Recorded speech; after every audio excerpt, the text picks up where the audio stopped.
Are you going live? I'm going live.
Hello, Miss Muller.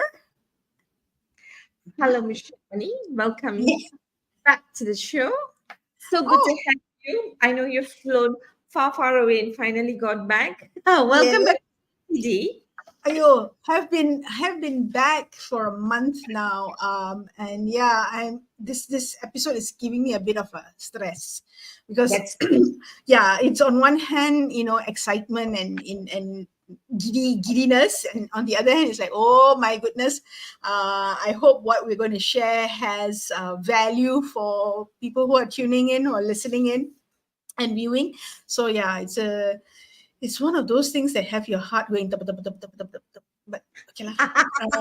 finally, finally we achieved our objectives. Good evening. This is Malar from Kuala Lumpur. Welcome to Leadership in Flow Asia Season 3.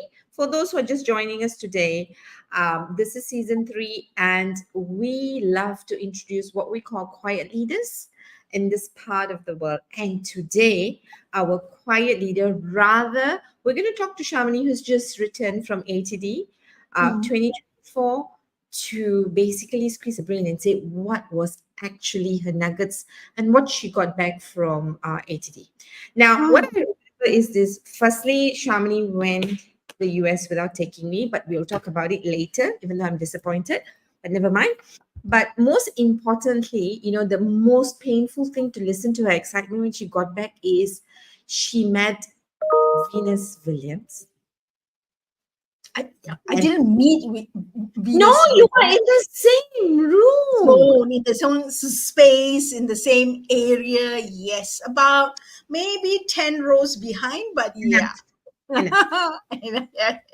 And she met Daniel Pink, our lovely Daniel Pink, who's written a couple of books on motivation, Mm, and the latest book, Regret. And you met the hunk, yeah, Matthew McConaughey. McConaughey. Hey, Ah, McConaughey. So tell us the highlights. So let's look at the keynote of these three people. mm, mm. More highlights about what was your own takeaway with these three keynote speakers. Okay, so before I think before I start, and you ask me the questions that you usually do very well in asking. I think I had to put some boundaries. Yeah. So this is from my perspective. This is the takeaway that I've got. So I come highly biased. Why highly biased? Because of the experience that we have when we work with leaders in this part of the world, and also listening to the challenges that they have and the things that they're doing well. I also come highly biased because of the leaders that we interview every week and we listen to, right? And as much as we like to think that we are neutral, I think since doing this since February 2022, we have become we have been imbibed by their vibes and influenced by the way they're thinking. And because every week they reinforce some of the core values that make up our show. So I have to put that flag there and say that I have looking through this lens. So I did go to New Orleans, and it's New Orleans, not New Orleans, as I was told to pronounce it. And I have to say, okay, full disclosure, I went there. The first reason I went there was we were already in New York at that point in time, or for that point in time. The second reason was it was New Orleans, and I've always wanted to go there. What else is a good reason for us to do so, right? But thankfully, we got good advice, and I signed up for a full participation ticket, and it was amazing. It was amazing. The buzz was amazing. The number of opportunities to learn was amazing. And so, yeah, I'll just, I think, put that into a capsule and talk about that a little bit. All right. So Malan and I decided that we'll start off with some nuggets that we got. I have to stop saying we and say I. Yeah, I you wasn't there. Yeah, you weren't there. As you want, well, remind me. But you be prepared. We are going to Washington next year. Yeah. Okay. So we thought we'll start with the keynotes. There were 3 keynotes: Matthew McConaughey, Daniel Pink, and Venus Williams. Of course, it was Matthew McConaughey that started it off, and oh my God, the line started 2 hours before the actual keynote. And it was really, really, the buzz was really, really worth it. It was very, very down to earth. But let me just kick off by sharing some of the things that resonated with me and the work that we do, and also me personally, right? So we know Matthew McConaughey is known for his that line that he uses, all right, right? And it's like his trademark. And what we got was a backstory as to why he said it, right? And it was in one of his earlier movies, and he was on the set, and he had no idea what this kind of the script was about, right? So his all right was his message to himself, as in he's got this, right? He's got this. He knows what to do. He can get it. He can wing it. His confidence is up. His optimism is up. And in that one word, optimism, that anchors how he sees the world. All right. So his perspective is the world is such, you're going to be uncomfortable with lots of things. So how do you get comfortable being uncomfortable? How do you get comfortable with discomfort? And he said there are a few ways you can react to it or respond to it, right? If you resist, you can either go from a perspective of annihilation, which is basically kill the thing, all right, destroy it. Or I can go with cynicism. Cynicism meaning, why does it always happen to me? Of course, I'm the one that's always got the bad luck.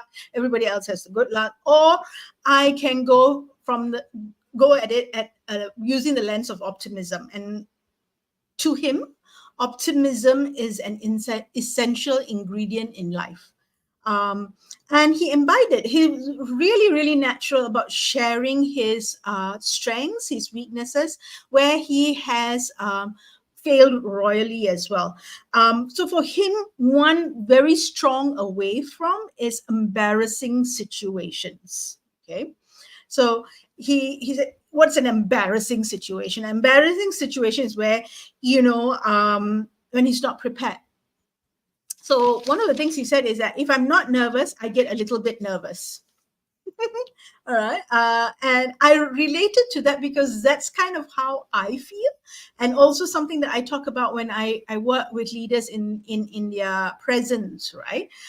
Building up their presence. If you're going into a conversation and you don't feel that little bit of nervousness, not that little bit of, I'm not sure how this goes as much as I have prepared, then that's a warning sign, So for him, for Matthew McConaughey, the way to overcome embarrassing situations, the way to be optimistic for him is preparation. So I'm going to share with you some of his quotes. Yeah. It says, preparation is a great way to reduce embarrassment.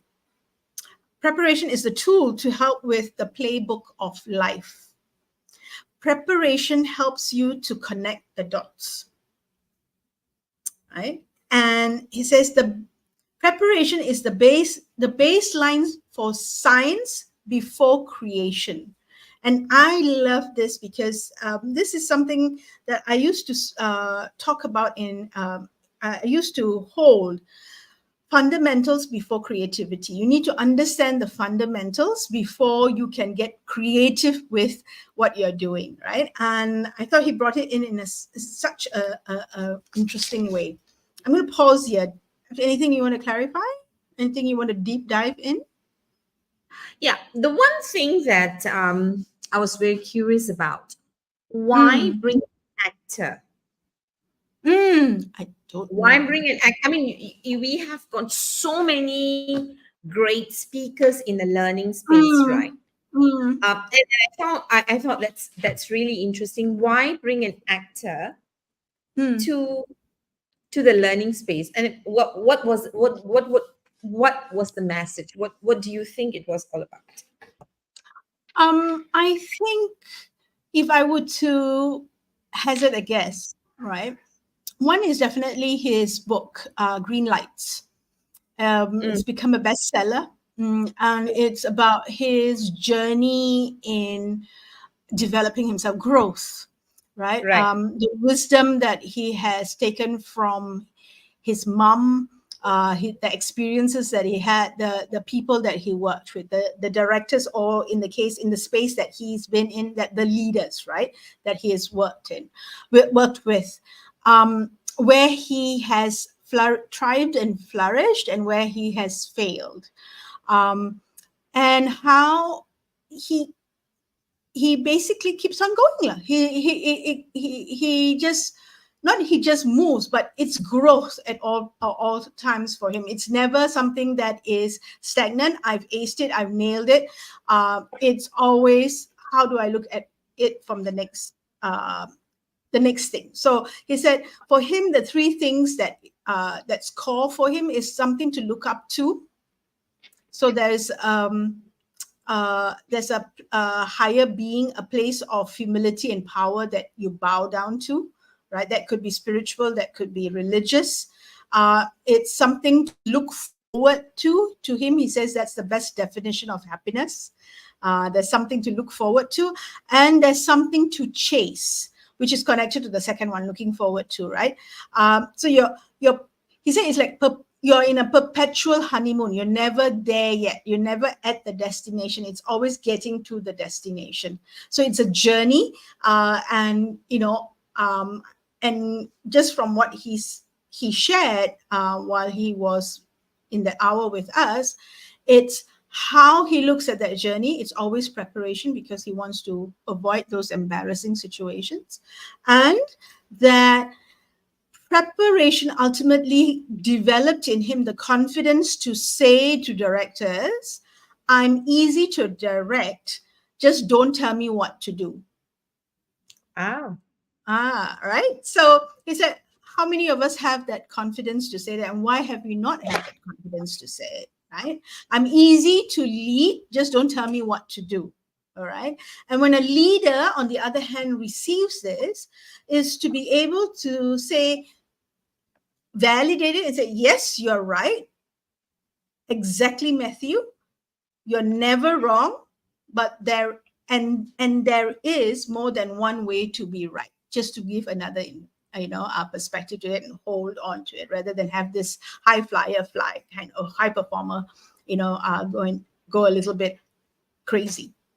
mm, So it's for him, in his mind, if I were to say it, it is a journey. It's always something to chase. It's always a growth. I've not nailed it yet. mm, Hmm. Okay, mm. so I thought that was so. Yes, it was interesting. I too had that question about why an actor.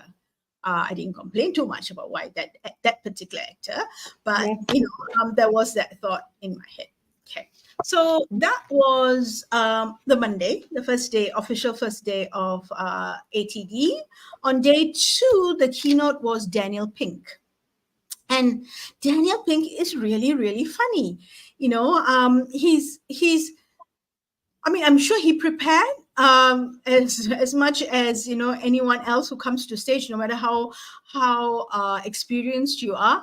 But he's a funny person in a very natural way. It's that it's not canned, it's not put on, but it's really really funny and engaging. And his core focus was about navigating what's next. Right now, you would obviously say what's next means what's changing, right? In my mind is growth. So I'll put it under that package of growth, right? And he talked about how things are just basically just changing so often. The key question that he had several questions, but the one that resonated most with me was, how can we succeed at work without destroying the family? Or vice versa, right? Wow. Yeah. Or how do we succeed with the family without destroying or not doing well and not succeeding at work, right? And yeah, he talks about how organizations are dealing with lots of different questions, and they will continue to deal with a lot of questions. Do we work together, not together, hybrid, not hybrid, synchronous, asynchronous, do we need to have an office, do we not need to have an office, how will AI change this and that and whatever. Today it's AI, tomorrow today's hybrid AI, flexible working hours, tomorrow it might be something else. There'll always constantly be things that are being discussed and we need to work with. But for me, that was a key question he said that resonated. And I think we know many people get caught up in this and also struggle with it. So his answer to it was 5 ways to navigate what's next. Okay, and he worked it through in a structure of there's a study, what's the principle that he wants to share, and how or what do we do or how do we go about doing it. Okay, so what I thought I'd do would be to share the principle and then talk about what he suggested as ways of going about it very, very quickly, right? So he said, the first principle is adding onto our list of things to do is a default position. Everybody adds to things, all right? What we need to be thinking about is subtracting things from our list of things to do. Taking away thinking. So he said subtractive thinking, to don't list is something that we need to consider, putting up for ourselves for the rest of the year. These are the things I am not going to do. Okay, things that divert energy, that suck our energy out. Those are things that we should put in the list, because we put lists of to-dos, right? Because we want to make sure that we cover them, but we do not put a list for the to don't do list. And the to don't do list needs to be that we need to subtract things from our lives. So that's principle number 1. Principle number 2 is, what was today about? What was today's progress for you? So your end of the day email to yourself, right? It's like a day-to-day motivator on the job kind of a thing, right? So your day-to-day email, what was it that you progressed on, even if it was very small? So how do you establish rituals to track progress? And why is this important? It's important because you need to see that you're making those micro progressions, right? Progress methods, so that you always are building up in the meaning of work in your life. So you're always tying back to, this is what work means to me, and you're reminding yourself, daily, on a daily basis. Okay, so stop, reflect. Just at about maybe 3:30 in the evening, what it is that you did. Shoot an email to yourself, even if it's a one-liner, even if it's 1 or 2 words, whatever. Put it in there and say, "This is what I progressed. I made a little bit of a progress on, or a lot of progress on for yourself." Okay. I'm gonna pause. Muller, miss your voice. Questions? No, I think the second one scared me, so I'm going quiet to reflect. Why did the second one scare you? Because it's like, oh my gosh, I'm imagining the power Mm, in it to. So mm, if I just followed Daniel Ping's advice today, mm. I think, yeah, the first one is not difficult for me. Yep. Most of the time, I don't even write down what I'm supposed to write down.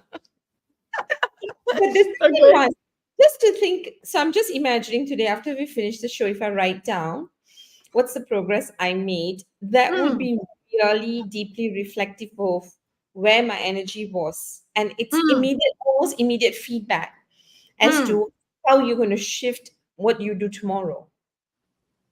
Okay. Because it's very easy to, we are all busy, we're all busy, but are we occupied with the right Mm, things? mm, And you don't wait for, how we wait for year-end review, 6 months review, right? But this is mm. a daily review as to, okay, what did I do today, right? What's my progress? And the word is progress is not what I did today, it's what's your progress for the day. Exactly. It's It not a is list of things that you did, right? right. Where is it that you did something different that pushed you to the next, step or half a step? So it doesn't have to be that big leap. It could be that little step forward that you did. So, yeah. So you're focusing on. I think it's in a way giving self recognition as to what you have done well, right? And I'll tie back to something that we'll come to later in a bit. Why I say that. Okay, so that's number 2. Number 3 was um, how do we think about. We know that when your role, your job is linked to your purpose, then people are more invested, people become higher performing, right? Um, so he talks about the types of conversations that we need to have, right? If you want high performance, purpose is very important. Essentially, that's the key thing, right? Purpose is important for high performance, right? And he cited the study that was done where they measured in a cafeteria how does quality increase if the chef or the cook can see the customer at the takeout line, right? And the facial expressions and what they're saying, they're seeing and evaluating, does the quality of food increase? Apparently it does, right? So in point number 3, he's talking about we have a lot of conversations around the how.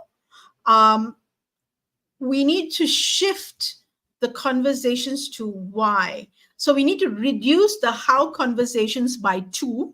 So less 2 how type conversations and increase the conversations by the why conversations by 2. All right. He says essentially this is a low effort, zero cost way of increasing engagement in the workplace. Right. If you think about it, it's like, oh, right. Obviously, why didn't we make the connection? Yeah. Number 4. Number 4's principle is that um, the time work is done affects performance. So we went like, huh? I was like, huh? What does that mean?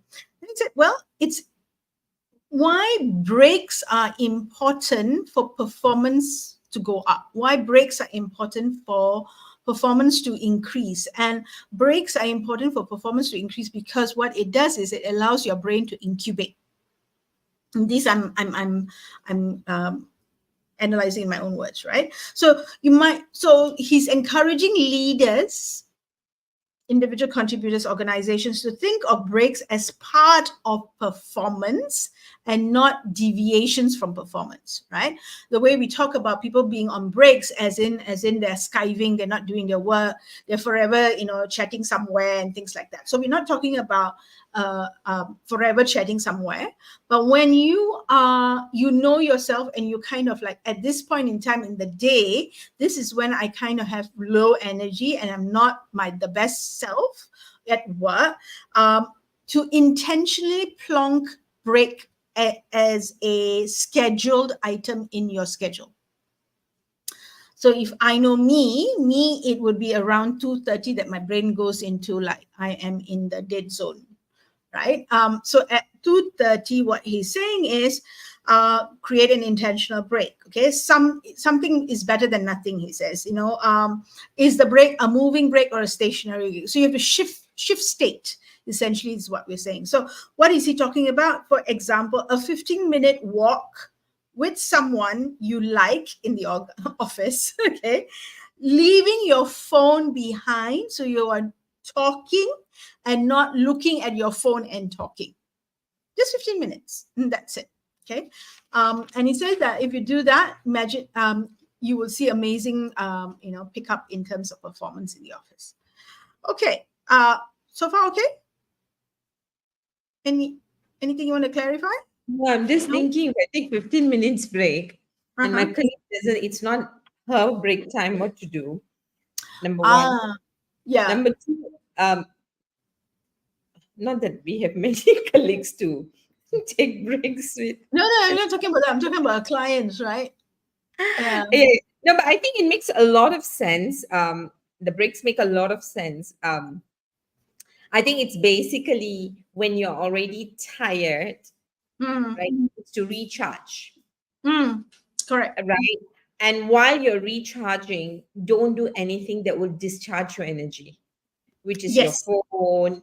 So just stay focused on recharging yourself.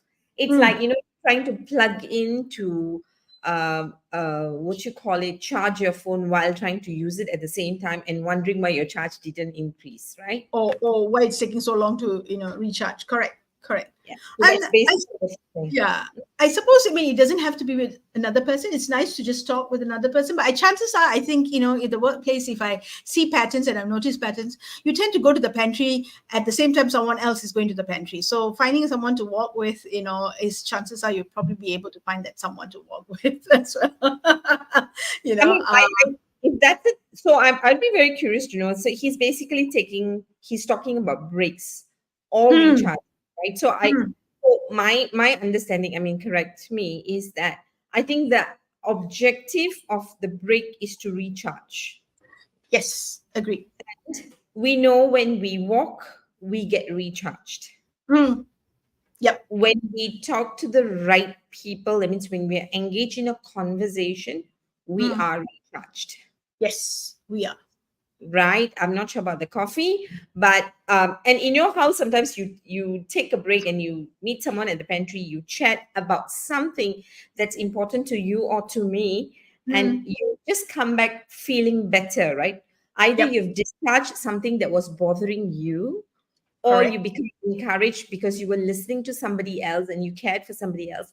At the same time, you've built bonds, Mm, right? Which is something that doesn't happen so easily these days, especially because we're working hybrid, working from home and stuff like that. And yep, so it actually solves a lot of issue by the way you get recharged, right? So I'm not yep. sure whether it breaks. I see it as an opportunity, a conscious opportunity to recharge, Nice. right? Which is which is Mm. very much in line with the ATD theme of the year, right? Which is recharge your soul. So Because yeah, we are yes. looking for big things to recharge, in the sense that we look at self-care as the big thing, right? Mm, you know mm, how how generally we hear, I need to go for a holiday, I need this weekend, and then after a holiday I need another holiday to recover to from my recover. holiday, because I did not use my holiday to recharge. Yeah, yeah. It was Okay. to go away and do a lot of activities that actually drain you, then rather than recharge you. Yeah, you're And right. Mm, sometimes you might be on a so-called break or a holiday, but you're still working. Mm. That's the Mm. phone you take around, right? Mm. So, Mm. right, even if you're not working and you are on, I was listening to a podcast, they call this popcorn brain. Okay, so a study from Harvard, right, talks about popcorn brain, how your brain works, and why where we find it very difficult to disconnect from social media. That short Mm. story that's coming to you, Mm. it's actually disrupting your brain, right? Mm. Uh, so you know that disrupts, but you do not consciously do something about it. So it is the objective, I believe, is to recharge here, Mm. Mm. right? So basically, I think the 4 points have been fantastic. I got 4 points. Let's go to the fifth one because it's already half an hour, and then Yes, we go. and then we wrap it up because we've got Venus Williams as well, Yeah. right? Okay, so number 5 is emotion of regret, Oh, right? that's his Right. book, isn't it? Yeah, it's that's his book, correct? And it's essentially looking at how people learn and how people flourish, right? And the idea with the emotion of with this particular principle is that we have all been at that junction where we decide to either take a chance on something or go down the tried and tested ways, right? And so he suggested 3 things. How can we make bolder decisions, right? The ones that sometimes we regret is that missed opportunity of taking bolder decisions. Mm. So he said, think of it in 3 ways. Channel your inner Andy Grove and ask yourself, if I was replaced tomorrow, if I were to be replaced tomorrow, what would my successor do in my place with this decision? Or ask the simplest yet most useful question: what will I tell my BFF to do if my BFF was in this position? Not me, but my BFF. Okay. Uh, the third thing is ask the you in 10 years time. All right, make a phone call to the you in 10 years time from now and tell your you in 10 years time, this is what I'm going to do, and what would the you tell you back? Okay. If the you was me, it'll tell you, idiot, you should have done this. Go and do it now. Okay, something like that. Yeah. So he talks about how regrets are missed opportunities to make bolder decisions that we all we needed was that little nudge to go to have taken it. But something pushed us back. So how can we learn from our moments of regrets from before and flourish? So that's Daniel Pink. Mm. Venus Williams. Venus Williams closed the show. So she was the finale for ATD 2024. I'm going to just rattle off a few things that she said. I really liked her energy. Some people didn't, because I think after Matthew McConaughey, Daniel Pink, that very big presence, energetic presence, Venus was quiet. And I think I resonated with that as well because of the leaders that we speak to who are quiet, they're introspective, they think about things, and she's very, very real. I liked her. I like her energy and her vibe. Okay. And she was quite funny as well. Okay. So she said the secret sauce of champions, right? You can frame anything to be a positive belief. If you act like you believe, you become what you act like. Right? So if you act like a winner, you become a winner. So that's one of the things that she keeps in her head, right? And she talked about how when she goes into the tennis court, her main focus is her performance, right? What's her performance goal? How is she going to be rated, whether she wins or lose? So when she goes into the tennis court, her focus is basically, I'm going to kill the opponent, right? The opponent is going to die. I'm the Undertaker. I'm there. The opponent is going to die. That's my objective. Unless the opponent was Serena Williams. Okay. Then she says, at that point in time, the big sister in me comes out. And how can a big sister do anything to her little sister? Then she goes on to say that, but her little sister doesn't have that same thing. The little sister does not have that same feeling for the big sister. So, that's why, Serena maybe won more times than Venus did. Okay. And one thing that she talked about that I woke up, and that's because of the work that we do in flow, right, Malin? And in her word, she says, you're only you're in only for a few seconds or times. Other than that, you're always telling yourself, I can do better. Okay, I can do better, and how can I improve? Right? So being in the zone, in flow, happens only at very few times. It doesn't happen naturally or very often, and only for a short period of time. All right. Other times, she's always looking at what can I done. What can I do better? Okay. Um, and it comes from also from her philosophy that if you ever get used to losing, then it's the end. That's the end game. You need to get out of the game. Right? It's always about, I've done this before. I know the process. Yes, losing is crap, but game on. Let's move on. Let's pick myself up and let's go. What's the next thing? How do I get over this? Right? So grit is a very core to how she looks at it. Right? It is all about preparation. So it is high pressure. Any performance is high pressure, and it's all about preparation long before the performance is required, and visualizing and setting goals and reducing self-talk. Okay, reducing self-talk. You can't do this or whatever it is, right? Because if you don't step up, someone else will. And are you willing for someone else to step up? Okay, you make that choice, right? And when you hold yourself back, it's about not stepping up. Yeah, you're hoping that the other person fails in order for you to win. So it's very interesting how she thinks about it, and she goes on to explain it's about how the expression of yourself, right? Failing is okay, regrets is not. So sometimes it happens, you fail, you don't win. Yeah, it's okay, but regretting what you did not do, that's a no-no for her, right? Because you're just making life harder to enjoy. You need to have a way of recovering from failure. You need to have a way of, that's a long-term thing. You also need a way of recovering daily. So what do you do to get yourself recovering on a day-to-day basis? What time for yourself, craft it out. Yeah. And because she's now having her own business, she talks about how for her, building and keeping a team is being someone worth following. Right? For her, that is her main, I think, objective, being someone who's worth following, and everything else will take care of itself. Okay? Venus Williams, in a nutshell. What I got, I think if I were to summarize from all three, if you're taking Matthew McConaughey and Venus Williams, they are performing, right?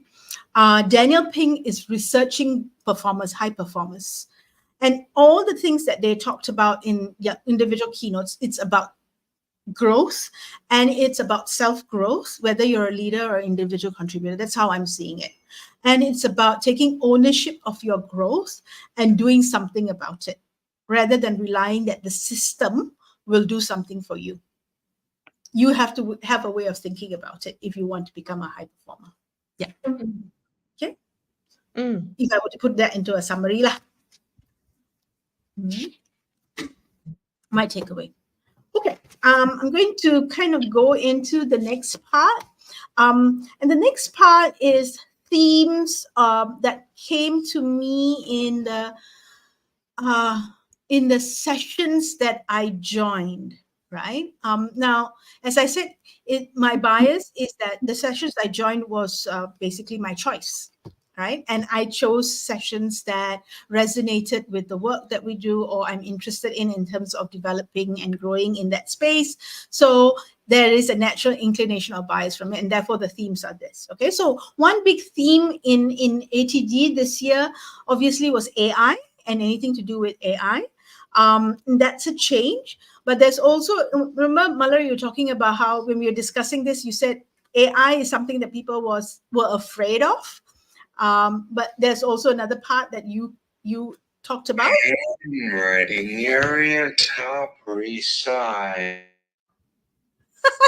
Your PA.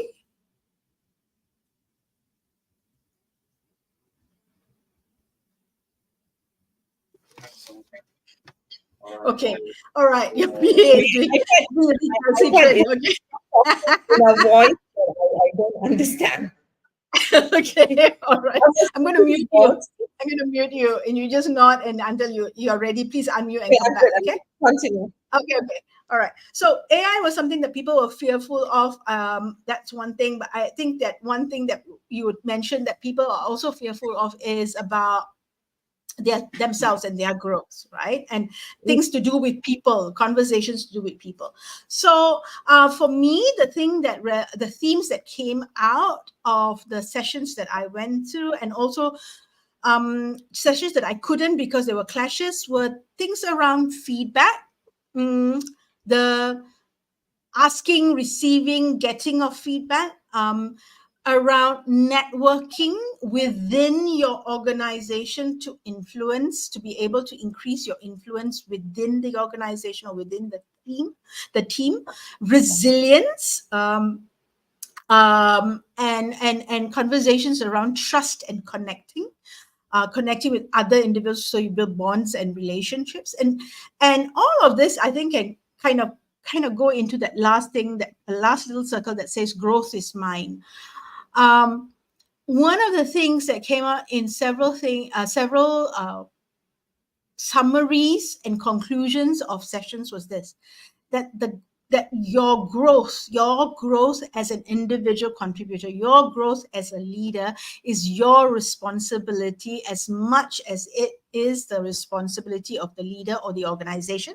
Some even went one step further. Your growth is your responsibility, not the organization or the leader's responsibility. Okay, your engagement in the organization, your engagement in your work is your responsibility, and not so much the leaders or the organization's responsibility. And I thought that was an interesting, and I feel maybe timely reframe of engagement, growth, okay, and your trajectory in work or in an organization. Where does that shift happen?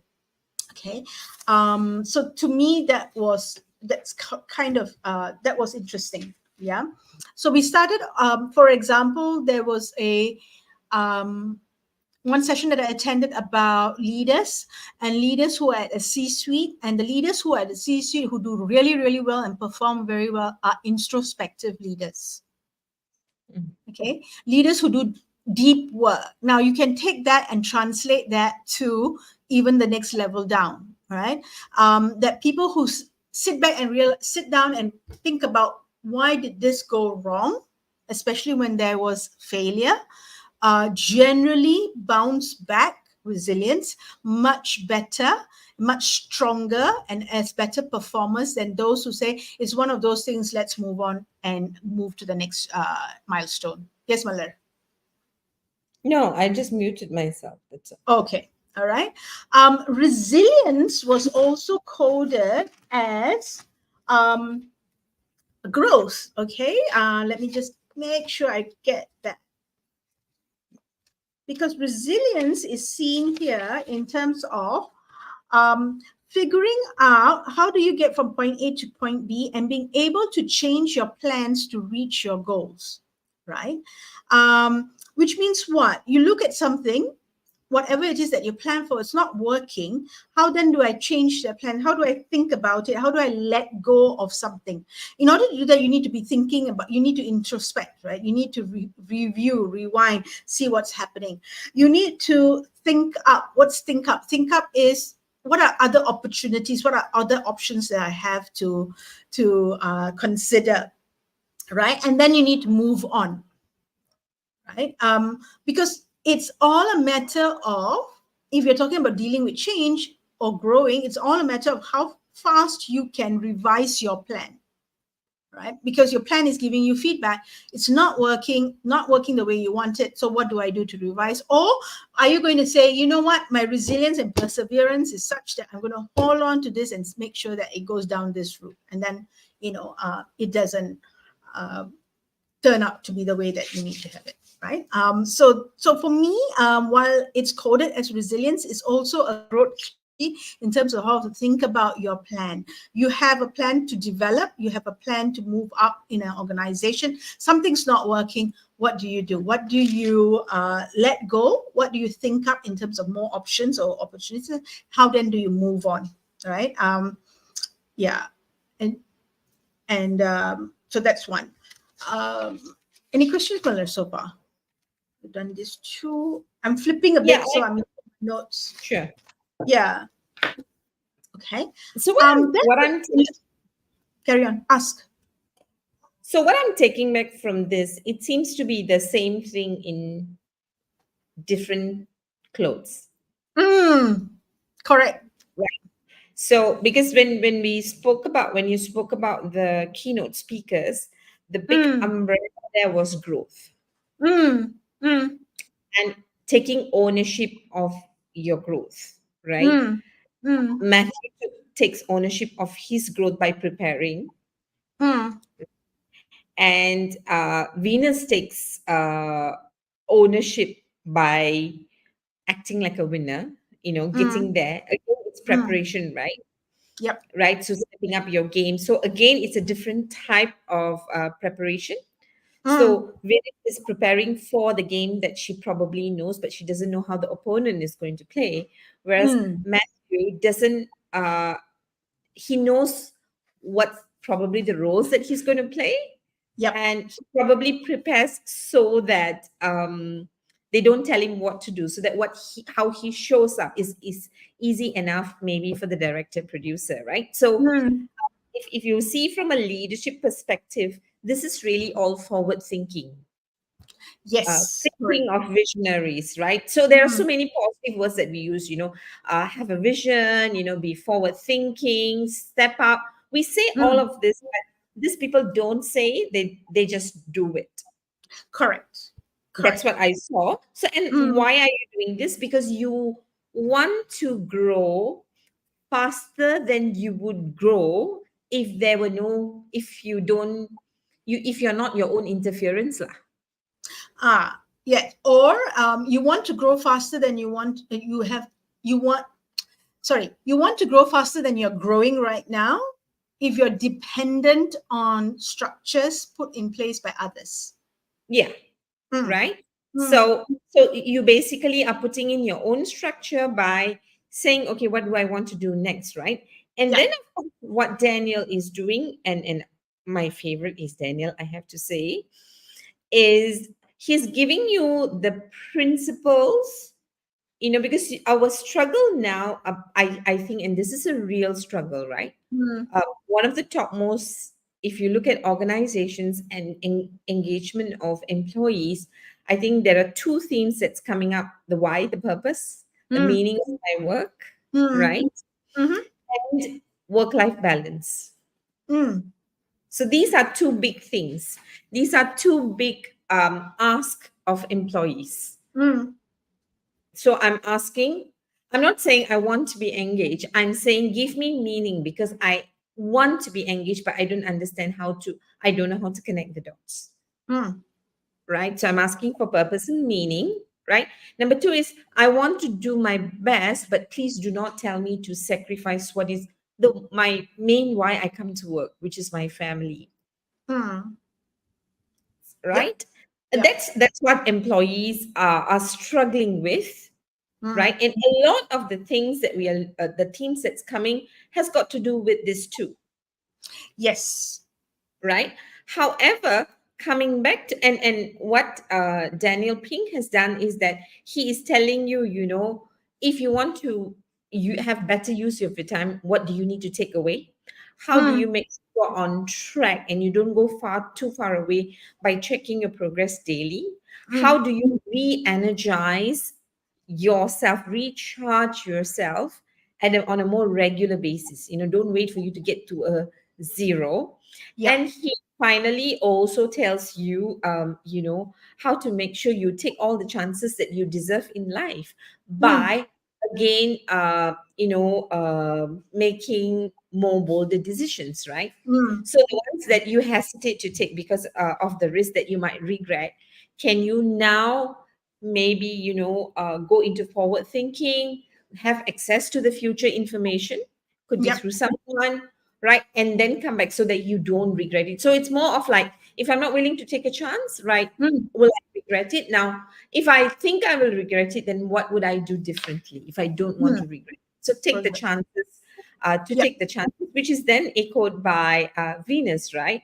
Mm. As long as you try, you're not failing, Yep. right? Now, Exactly. so I can see the umbrella of growth, but in all of that umbrella of growth is a lot of self talk. It's me working on me. Yes. Correct. And what I'm getting from here in the five circles you've put is, I deal with myself first, Mm. and then I need to interact with the world that's going to contribute to the outcomes, the person I want to become. For that, I need feedback. Mm. The world is too big for me to figure everything. So collaboration is a very big word, very relevant word. But how do I collaborate if I don't network? How do I ask for help or have Mm. access to information if I don't know who is in charge of what?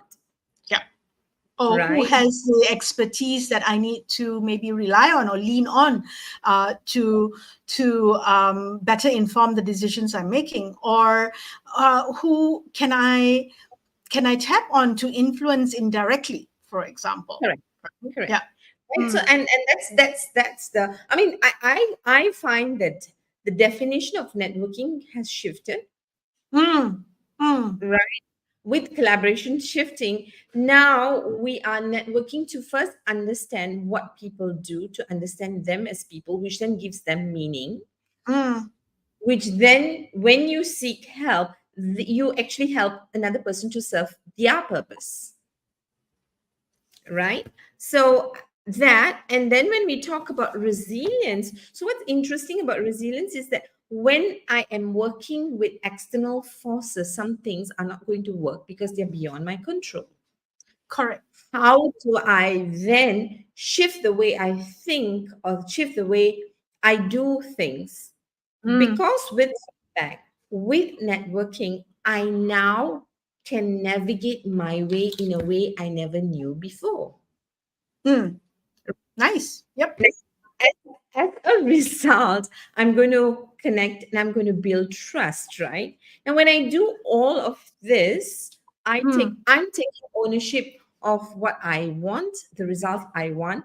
And as a result of that, if more people take ownership like this, then what's going to happen is organizational goals are going to be met.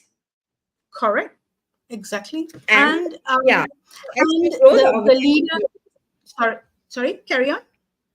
I say, as you grow, I mean, organizations are a total sum of the individuals, their mindset, their skill set, Mm. right? Mm. So you can't see macro shifts until you make the micro shifts. Lucius. Yep. And I think the last couple of years, it has been focused on macro shifts, right? Mm. Like what Mm. I said this morning, right? I don't know how much of time or how much of options were there for AI, but it's Mm. interesting. None of the keynote speakers spoke about technology. They spoke about people. Yep. So that's Yes. that. For me, you could have had many others, but who were you? I mean, there were three options for keynote, and three options of keynote was about people and performance and our potential, right? Mm. So Mm. the way I see it is that if we look, I mean, we work with the leadership team. What we are struggling with is how to bring the best out of people. Now, simply because, I mean, I have this little theory about input and output, right? The output that we have today, we have the successful results and our struggles, right? So the ones that we are successful, we've put the right ingredients, we are celebrating that. Good. Keep that. Mm, But mm, the bits that we did not, either we have failed, we've made a mistake, or the results are it's affecting the results. We either have to change the input or put the input. Maybe there was no input. mm, mm, mhm, So if we look at the last couple of years, of course, pandemic, right? Now, mm, post pandemic, we have been focused on, work from home, hybrid working, independent thinking, independent working, because the situation was such. So we focused on structures to make it work, and it was fairly mm, so. mm, While we were doing that, our resources went to all of that. We did not pay attention to people as much. Now that's showing up. Now, mm, feedback why we're not talking to each other. Networking mm. why because we've been working autonomously, right? Correct. Mm, Yeah. Resilience why because I'm really just thinking in my head and I only know what I can do, right? So, how do you build trust and connection when there are no opportunities for me to see how trustworthy you are or how yep. trustworthy I can be? So, I think it's really grappling now while we're doing all of this. There is so many more pressure from the external world, from ESG to DEI that's coming through, Mm, while trying to increase profits, build the business for sustainability because we've become also more insecure. So there's a lot for leaders to digest. Forget about digest lah, just yeah, to work on, right?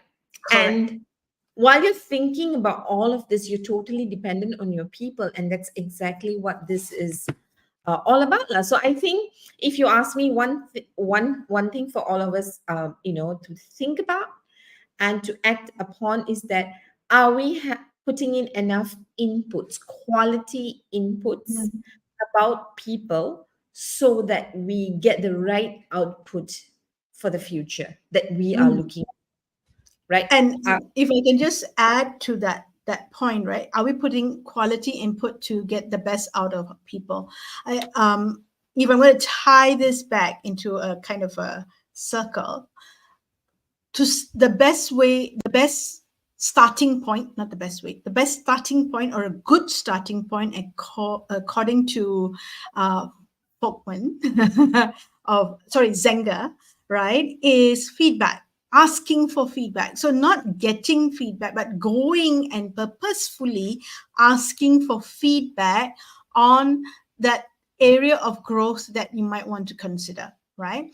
And he talked about how that process gives you a sense of autonomy of your growth, right? It also builds collaboration, that networking, and that trust, because you are, in a way, telling this person that you value their feedback, their judgment, right? Which is what it is, right? They're looking at it from their lenses and saying, okay, this can be done differently, and you're making decisions on, but you have the autonomy to make the decision of where you want to go and develop and build your skills or build your performance, right? Or improve your performance. So it kind of comes back to that kind of a loop. The input. Where does the input come? mm, How do you get input? mm. Right? You said input and output. Yeah. So it's ownership, I suppose, of doing it on your own. Right. And that nicely brings us up to the hour. Miss Whoa, Mala. well done, Shamini Huh? Siddhan. No, well done, both of us. I I really hope that's given our viewers and our listeners food for thought in terms of what are some things that we may be missing out, because we're looking at the macro, and there could be things that at the micro level, which doesn't mean to make it smaller than what it is, but at the individual level, are there things that we can do or be doing to take ownership of our growth and our performance as we develop, and not just rely on the systems and the structures and our leaders to be to enable us to do that. Yeah. Yeah, I saw two things, and thank you very much. I think there are two parts. I think usually we're talking about leadership, but perhaps today's topic would have been self-leadership. So Mm, whether you think you are an official leader or not, you can lead yourself with these principles that has been shared. Number one. Number two, I mm, think as a leader, if you're listening to this and this theme makes sense as to where the trends are going, then I think if I'm a leader, I need to start thinking about whether I am leading people in a way that they will grow. mm, So, leading for growth, right? So, mm, self growth is one thing, leading myself for growth. The mm. other one is as a leader, we have power to structure the environment to make Correct. sure it's conducive for our people's growth, right? So, Mm, it's two parts to that, which mm. I suppose nicely wraps up what we are going to say. So, Sham, thank you for the notes, the summary, and the stories, and the smile when you talk about Matthew. That's Oh, you're most welcome. And one thing I have learned from my development is to make sure that I bring you along the next time I go for ATD. Okay, all right. But before that, before which is in about a year's time, more specifically, more in the short term, I want to wish you a happy birthday tomorrow and enjoy your day. I hope you are not online doing any work, but you're taking no, time for yourself to reflect yes. and to No, grow. not reflecting. They're not reflecting, just enjoying. Tomorrow, yes, yeah. Stay. Tomorrow is, I'm listening to Daniel Pink Subtract, no reflection tomorrow. Enjoy your day, and I will see you all next week. Or rather, I won't see you. We will see you in the show next week when we have our first guest for July. On that note, have a good evening, everyone. Bye bye. See you soon. And this is Malar signing off from Kuala Lumpur. And Sham from Singapore. Bye bye.